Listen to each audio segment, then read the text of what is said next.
La noche cae sobre la línea de la Concepción, en Cádiz. Pero esta no es una noche cualquiera. Junio de 2018.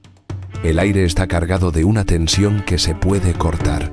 Más de 100 agentes de la Policía Nacional se mueven en silencio por las calles, cortando accesos, creando un perímetro impenetrable. Es la caza del hombre más buscado del campo de Gibraltar. Sobre los tejados, el sonido sordo de las aspas de un helicóptero lo domina todo. Su misión, asegurarse de que no haya escapatoria por arriba. Saben a quién buscan. Saben que es escurridizo.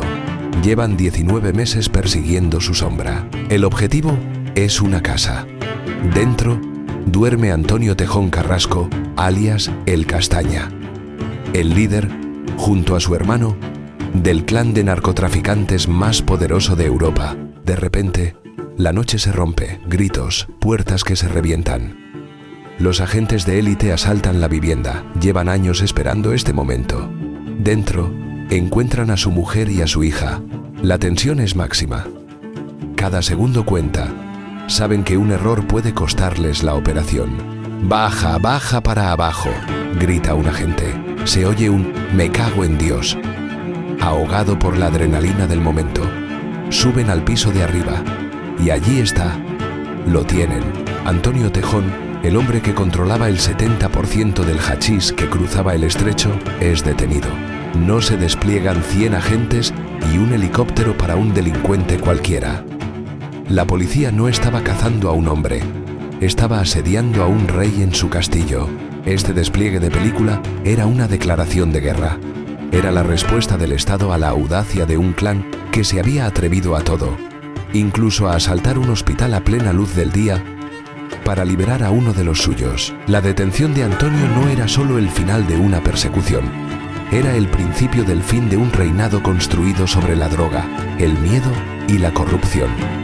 Un reinado que había puesto en jaque a todo un país. Para entender cómo dos hermanos de un barrio humilde llegaron a amasar una fortuna de 30 millones de euros, hay que volver al principio. Antonio y Francisco Tejón son de la línea de la Concepción, un municipio gaditano golpeado por el paro y la falta de oportunidades. Su apodo, Los Castaña, no viene de ninguna hazaña criminal, viene de su padre. Un hombre que se ganaba la vida vendiendo castañas en la plaza de toros del pueblo. Una imagen de humildad que contrasta brutalmente con el imperio que sus hijos levantarían. Su carrera delictiva empezó pronto. Con apenas 14 años, ya mostraban una extraña habilidad para el robo. No eran grandes atracos. Eran pequeños golpes de supervivencia. Robaban potitos en farmacias y comida en supermercados para luego revenderlos. Era el primer indicio de un instinto empresarial, aunque torcido. En el campo de Gibraltar, pasar de pequeños robos al contrabando de tabaco es un camino casi natural. La cercanía con el peñón ha convertido esta actividad ilegal en una tradición, una forma de vida aceptada socialmente que pasa de padres a hijos. Los hermanos Tejón no fueron una excepción. Dieron el salto, aprendieron las rutas, los contactos, el lenguaje del negocio ilícito, pero el tabaco se les quedó pequeño. El verdadero dinero, la verdadera ambición, estaba en el hachís. El salto definitivo al narcotráfico a gran escala no lo dieron solos. Necesitaron un socio, un mentor. Y lo encontraron en la figura de Abdellah El Haj, más conocido como el Messi del hachís. El Messi no era un contrabandista cualquiera. Era el narco marroquí que controlaba la producción. La alianza fue estratégica. El Messi tenía la mercancía y los contactos en Marruecos. Los Castaña tenían el control de la costa española y una ambición sin límites. Juntos crearon una autopista para la droga a través del estrecho. El Messi les proporcionó los medios más sofisticados, las lanchas más rápidas, la logística para mover toneladas. Los Castaña pusieron la audacia y la mano de obra. Así, dos chicos cuyo padre vendía castañas pasaron de robar comida para bebés a revolucionar la historia del narcotráfico en España. No fue un accidente, fue una progresión lógica en un lugar donde el Estado parecía haber desaparecido, dejando un vacío que el dinero fácil del narco no tardó en llenar. El ascenso de los Castaña no fue discreto. Fue una toma de poder hostil y total. Las cifras son abrumadoras. En su apogeo, la organización controlaba entre el 60% y el 70% de todo el hachís que entraba en Europa por las costas andaluzas. Un capo italiano, en una conversación telefónica interceptada, los definió sin rodeos. Eran el clan más fuerte en traficar hachís de Europa. No eran una simple banda. Eran una corporación multinacional del crimen. Su modelo de negocio era sofisticado. Actuaban como una empresa de logística integral, compraban la droga a los productores en Marruecos y garantizaban su entrega a los clientes en toda Europa. Ellos no se manchaban las manos. Como los grandes directivos, dirigían las operaciones desde la distancia, a través de teléfonos encriptados y equipos informáticos. Su infraestructura era digna de un ejército. Contaban con una flota de lanchas de alta velocidad, las famosas gomas, capaces de transportar hasta 3 toneladas de hachís en un solo viaje. Tenían narcoembarcaderos ocultos en las desembocaduras de los ríos, naves industriales en lugares tan insospechados como Ciudad Real para reparar las lanchas y una red de tractores y camiones para mover la mercancía una vez en tierra. Pero su activo más valioso era la gente. Crearon un ejército de leales, pilotos de lancha a los que pagaban hasta 50 eurosos por viaje, porteadores que descargaban los fardos en la playa por 3 eurosos la noche, y cientos de puntos o vigilantes repartidos por toda la costa que cobraban 800 eurosos solo por mirar y avisar. En una zona con un 60% de paro juvenil, los Castaña se convirtieron en los mayores empleadores. Su estructura era flexible y resistente. No eran una pirámide rígida. Operaban más como una franquicia. Lideraban un conglomerado de 6 bandas que actuaban de forma independiente, pero coordinada bajo su mando. Si la policía golpeaba a una, las otras 5 seguían operando. Esta descentralización los hacía casi invulnerables, y cuando la presión policial se intensificaba en Cádiz, demostraban una capacidad de adaptación asombrosa. Simplemente cambiaban las rutas, desviaban los alijos hacia las costas de Huelva o Málaga, o incluso se atrevían a remontar el río Guadalquivir para introducir la droga hasta el corazón de Andalucía, cerca de Sevilla. El estrecho no era su único territorio. Era simplemente su puerta de entrada principal a un tablero de juego que abarcaba todo el sur de España. Con un control casi monopolístico del mercado, el dinero empezó a fluir a raudales. La fortuna del clan se estima en unos 30 millones de euros. Una cantidad obscena de dinero en efectivo que escondían en zulos, agujeros en las paredes y dobles fondos de sus mansiones. Su estilo de vida era una exhibición de poder. No se escondían. Al contrario, hacían ostentación de su riqueza como una forma de propaganda. En las calles de la Línea, donde el trabajo escasea, ver a los hermanos Tejón y a su séquito conduciendo coches de lujo, como un Ferrari de 240 eurosos, era un mensaje claro. El crimen paga, y paga muy bien. Vivían en mansiones con muebles de diseño y televisores gigantes.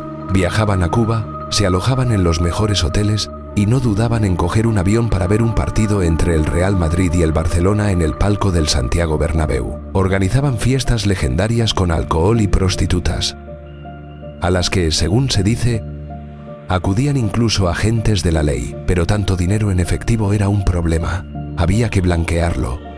Y sus métodos eran tan descarados como su estilo de vida.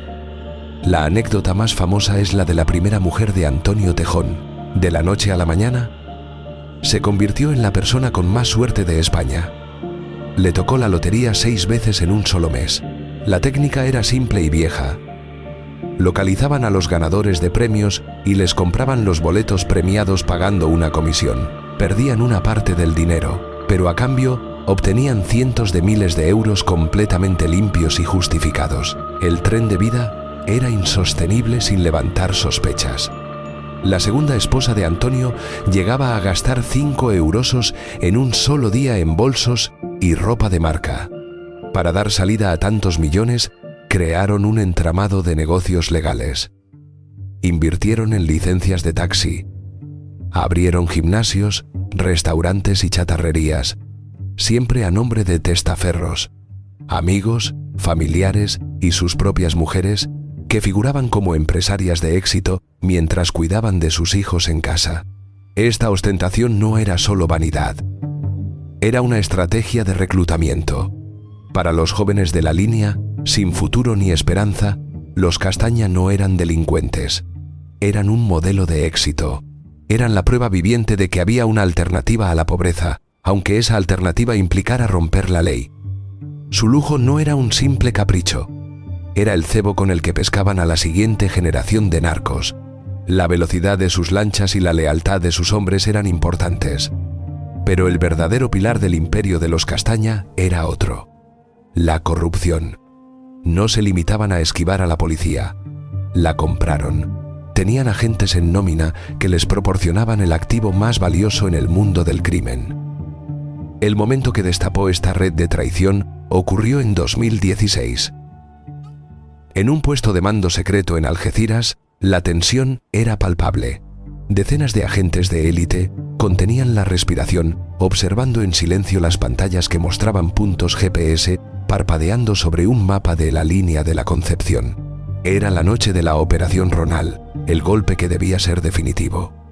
El café, frío y amargo, se acumulaba en vasos de plástico. El jefe del operativo repasaba por última vez las órdenes de entrada. Todas las unidades, listas. A mi señal. A pocos kilómetros de allí, en un coche aparcado en una calle oscura, un hombre miraba su teléfono. No era un narco. Llevaba uniforme.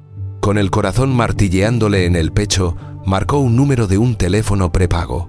La llamada duró menos de 10 segundos. Un mensaje en clave, conciso y mortal: la cena se va a enfriar. Y colgó. En la casa de los Tejón, ese mensaje bastó. Sin pánico, con la eficiencia de quien ha ensayado el plan 1000 veces, Antonio y Francisco recogieron dinero, documentos y teléfonos limpios. Minutos más tarde, cuando el jefe del operativo dio la luz verde y los equipos de asalto reventaron las puertas de la vivienda, solo encontraron el eco de una huida reciente. La casa estaba vacía. En la cocina, una taza de café aún humeaba sobre la encimera. El jefe del operativo se quitó el auricular, su rostro una máscara de furia y frustración. No necesitaba un informe. Lo supo en ese instante. Tenían una fuga. Habían sido traicionados desde dentro. Ese chivatazo demostró que el poder de los Castaña había penetrado en las propias instituciones encargadas de combatirlos. La investigación posterior identificó a varios sospechosos. 2 policías nacionales y un policía local de la línea fueron acusados de colaborar con la banda. Pero la corrupción era más que una transacción. Era una cultura que envenenaba hasta los lazos más íntimos. Un cabo primero de la Guardia Civil llegó a tal nivel de amistad con Antonio Tejón que no solo le pasaba información, sino que intentó meter a su propia prima, una agente recién salida de la academia, en la trama de blanqueo de dinero. La conversación tuvo lugar en una comida familiar de domingo. «Prima, tú eres lista», empezó, con un tono falsamente protector. «Esto de aquí es muy duro, y el sueldo no da para mucho. Hay maneras de sacarse un extra, ¿sabes? Algo fácil. Solo hay que ser flexible». La joven agente, al principio, no entendió. ¿Flexible? Él sonrió. «A veces te pedirán que mires para otro lado. Que un coche pase un control sin registrarlo. Otras, que lleves un sobre de un sitio a otro. Es gente de confianza, gente que cuida de los suyos. Piénsalo. Una no se compra una casa con el sueldo de guardia». El shock heló la sonrisa de la agente. El hombre que le ofrecía traicionar su placa no era un narco. Era su primo, el mismo con el que jugaba de niña. Se vio atrapada entre el uniforme que había jurado honrar y la sangre de su familia. La corrupción era un problema sistémico. Una fiscal antidroga llegó a denunciar que la situación era tan grave que en algunas redadas el abogado del narco ya estaba esperando en la puerta cuando llegaban los agentes, avisado antes incluso que ellos. Un informe interno de la Guardia Civil fue aún más contundente. afirmando que existía un grave problema de corrupción policial en la zona sur de España. Sin embargo, cuando llegó el juicio contra los policías acusados de alertar a los Castaña, ocurrió algo que nadie esperaba. En la austera sala del tribunal, el silencio era absoluto mientras el magistrado leía la sentencia. Al escuchar la palabra absueltos, los 3 agentes en el banquillo no celebraron. Intercambiaron una mirada rápida, un imperceptible asentimiento de alivio y victoria. En los bancos del público, los investigadores que habían arriesgado sus vidas para sentarlos allí, se quedaron petrificados. Uno de ellos, un veterano de la UCO, sintió cómo la rabia le subía por la garganta. El tribunal reconoció que había indicios, pero argumentó que no había pruebas suficientes para vincularlos directamente a los alijos. Salió del juzgado y encendió un cigarrillo bajo la llovizna. Su compañero se paró a su lado. «No me jodas», masculló el veterano. «¿Lo has oído? Indicios. Todos sabemos que fueron ellos. Saberlo no es poder probarlo, y ellos lo saben», respondió el otro con la voz cargada de cinismo. «Entonces, ¿qué coño hacemos? Nos jugamos la vida para que un juez diga que no se puede probar lo evidente. ¿Para qué?». La pregunta quedó flotando en el aire húmedo. La sentencia fue un golpe devastador para la moral de los policías honestos. Demostraba que la corrupción, si se hacía con cuidado, podía quedar impune. Esta absolución no solo dejó en libertad a los presuntos culpables, envió un mensaje aterrador a ambos lados de la ley. El imperio de los Castaña no se había construido desafiando al sistema, sino infiltrándolo y dominándolo desde dentro. La huida a Marruecos en 2016 marcó el inicio de una persecución de casi 2 años. Un juego del gato y el ratón, a través del estrecho que demostró tanto la tenacidad de la policía como la increíble arrogancia de los hermanos Tejón. Una vez en Marruecos, se sentían intocables. La policía española, en colaboración con la marroquí, logró localizar y detener a Antonio en la ciudad de Tetuán. Parecía el fin. En las comisarías de Algeciras y Madrid, la noticia fue recibida con un suspiro de alivio contenido. Años de trabajo culminaban en esa detención. España solicitó su extradición de inmediato, activando todos los protocolos, pero el destino, o más bien la burocracia, les sonrió. Semanas más tarde, un teletipo llegó a la Comisaría General de Policía Judicial. Un alto mando lo leyó, su rostro pasando de la expectación a la incredulidad y finalmente a una furia helada. La petición de extradición había llegado fuera de plazo. Un día tarde, por un error administrativo inexplicable. La llamada que tuvo que hacer a los responsables del operativo fue una de las más difíciles de su carrera. El silencio al otro lado de la línea era más elocuente que cualquier grito. ¿Cómo era posible? ¿Fue la proverbial lentitud de la burocracia? ¿Un error humano en alguna oficina? ¿O algo más? La duda quedó flotando en el aire, tóxica y amarga. Mientras en España se buscaban culpables, Antonio Tejón salía de un juzgado de Tetuán. No corrió, no se escondió. Caminó despacio, saboreando el sol marroquí, con una sonrisa de superioridad grabada en el rostro. Se ajustó la chaqueta y se metió en un Mercedes negro, transmitiendo un mensaje sin palabras. Vuestros estados, vuestras leyes, no pueden conmigo. Este fallo judicial no hizo más que alimentar su leyenda y su sensación de impunidad. Mientras tanto, su hermano Francisco, conocido como Isco, seguía en paradero desconocido. Pero en lugar de mantener un perfil bajo, cometió el error que acabaría con su carrera. En un acto de vanidad sin precedentes para uno de los fugitivos más buscados de España, decidió aparecer en un videoclip de reggaetón del cantante Clase A. La escena se desarrolla en una tarde de trabajo monótona en la unidad de análisis de la Policía Nacional. Un joven agente, encargado de monitorizar redes sociales en busca de pistas, está a punto de cerrar una ventana de YouTube cuando algo le llama la atención. Un videoclip recién subido. La música es genérica, pero las imágenes no. Planos de un chalet de lujo en la costa, botellas de champán francés descorchándose, un Lamborghini blanco y en el centro de todo, un hombre que no es el cantante. Un hombre con una cadena de oro, una mirada desafiante y una sonrisa que el agente ha visto cientos de veces en fotos de archivo.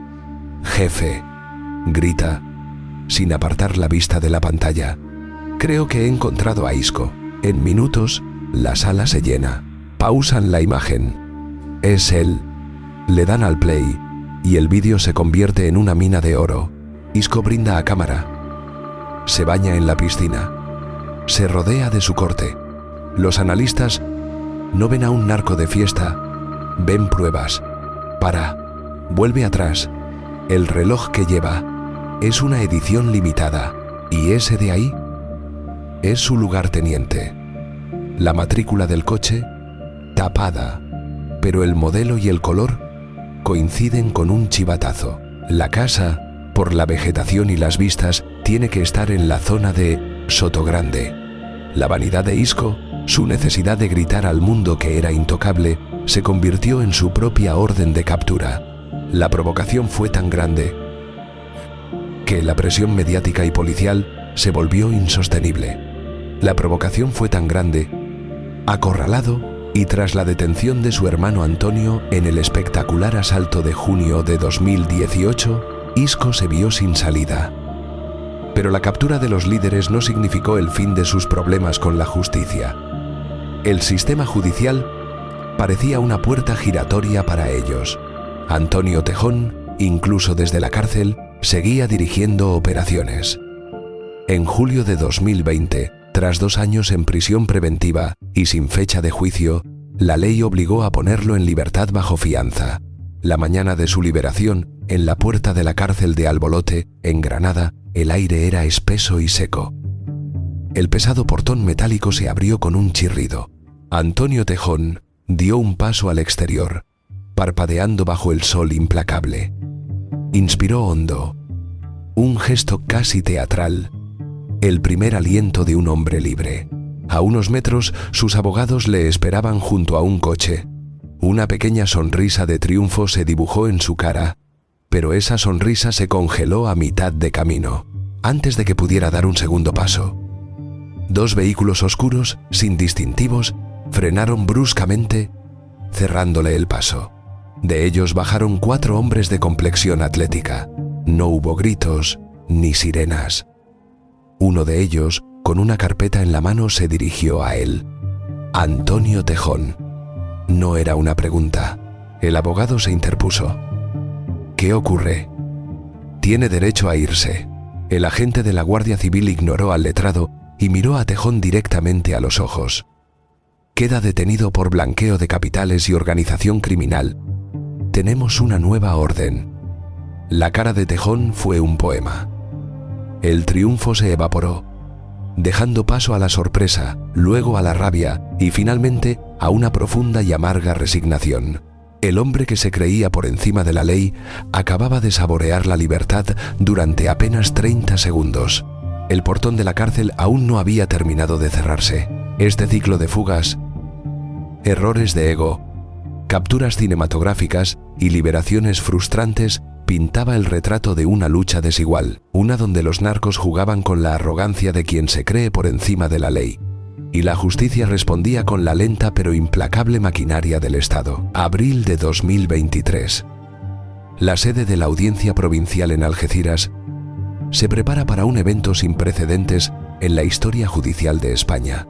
Desde el amanecer, la calle se ha convertido en un hervidero de cámaras, micrófonos y furgonetas con antenas parabólicas apuntando al cielo. Un cordón policial de agentes con gesto adusto mantiene a raya a los curiosos y a la prensa, mientras el zumbido de un helicóptero de la Guardia Civil, cada vez que un furgón blindado llega, se produce una oleada de flashes que rebotan en los cristales tintados.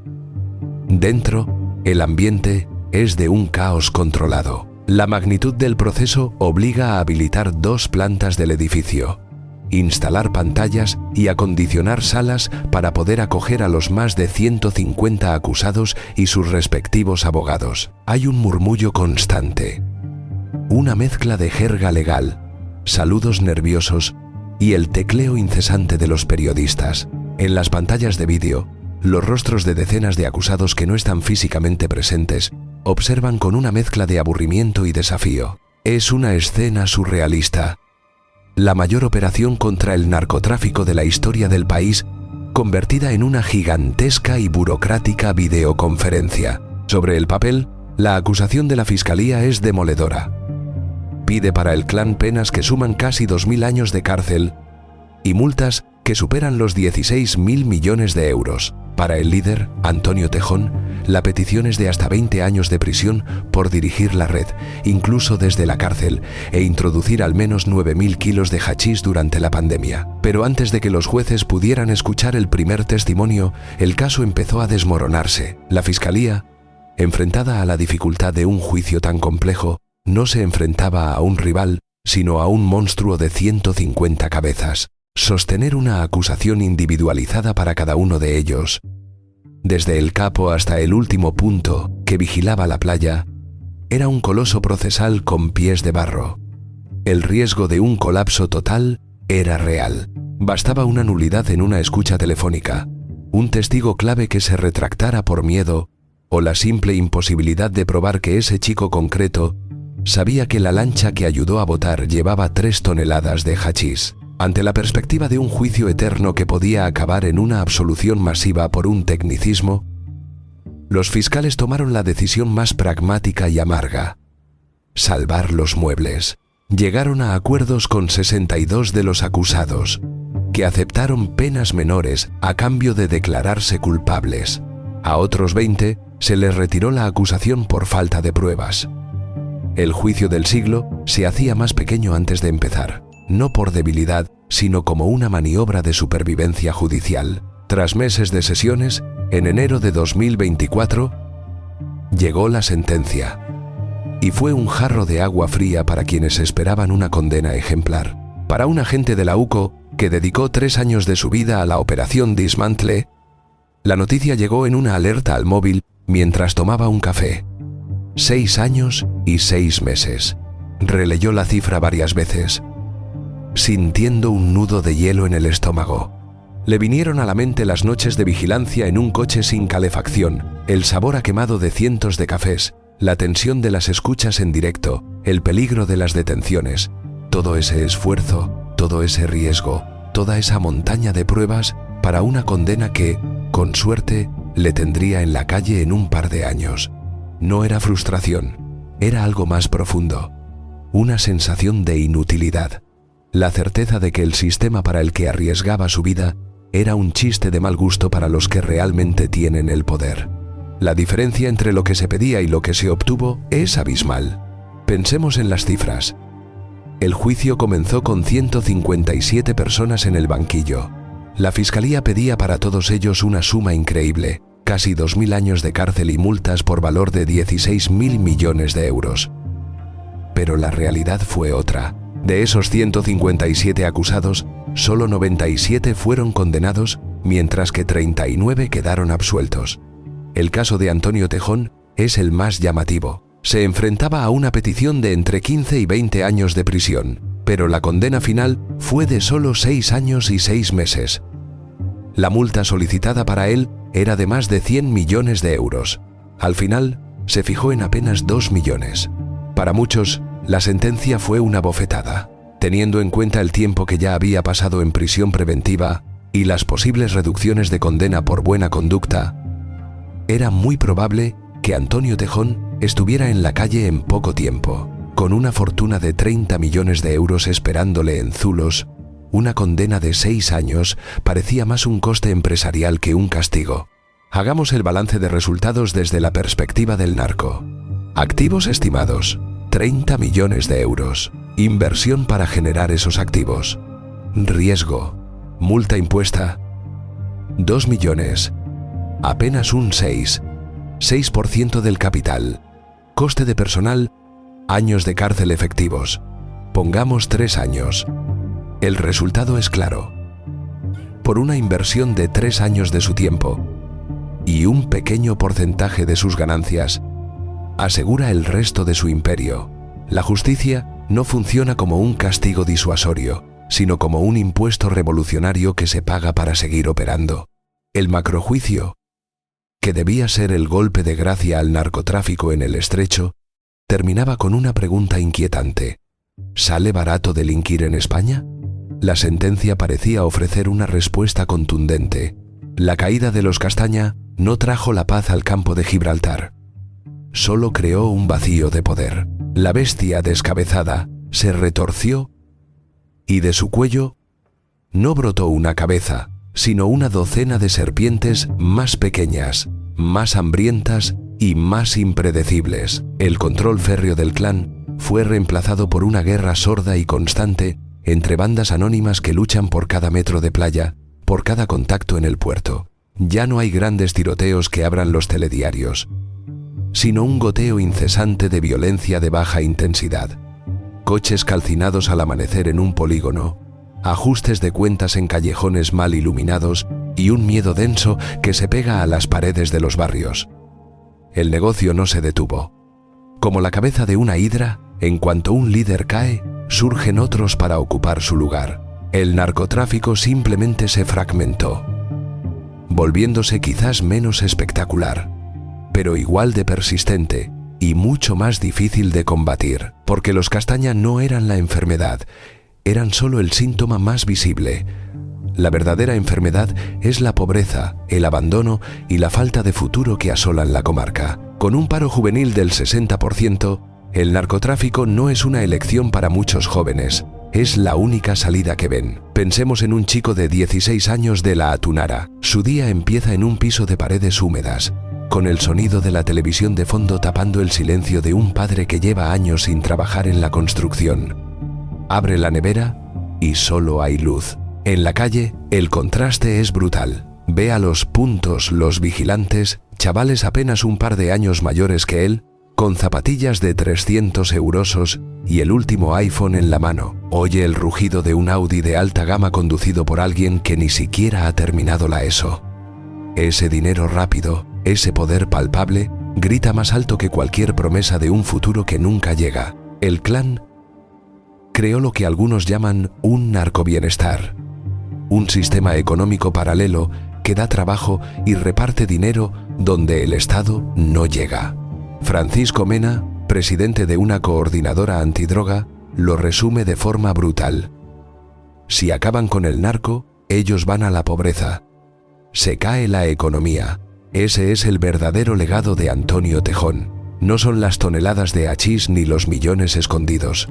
Es la corrupción de los valores de toda una sociedad. Es haber convertido el crimen en un modelo de éxito, en la encarnación de una meritocracia perversa donde el más audaz y el más violento llega a la cima. Es haber demostrado que se puede desafiar al Estado, comprar a la policía y recibir una condena casi simbólica. Los hermanos soñaban con que sus hijos siguieran con el negocio familiar, y aunque ellos estén entre rejas, su historia ha calado en miles de jóvenes que los ven como leyendas, como una versión local de Pablo Escobar que ayudaba a los pobres. Mientras no haya una inversión real en educación, en empleo y en oportunidades, la fábrica de castañas seguirá funcionando. Porque en el campo de Gibraltar, la pregunta no es si habrá un sucesor para Antonio Tejón, sino cuántos jóvenes están ahora mismo en la playa, mirando a Marruecos, soñando con serlo. Están ahí, con el viento de levante silbando en sus oídos, sintiendo la arena húmeda bajo sus pies. El aire huele a salitre, pero también, al otro lado del estrecho, las luces de Ceuta y Tánger parpadean como una promesa, un collar de diamantes al alcance de la mano. No solo sueñan con el dinero, sueñan con el respeto, sueñan con entrar en un bar y que todo el mundo baje la voz. Sueñan con poder mirar a su madre y decirle que no se preocupe más por las facturas. Y con cada ola que rompe en la orilla, ese sueño se hace más fuerte que el miedo.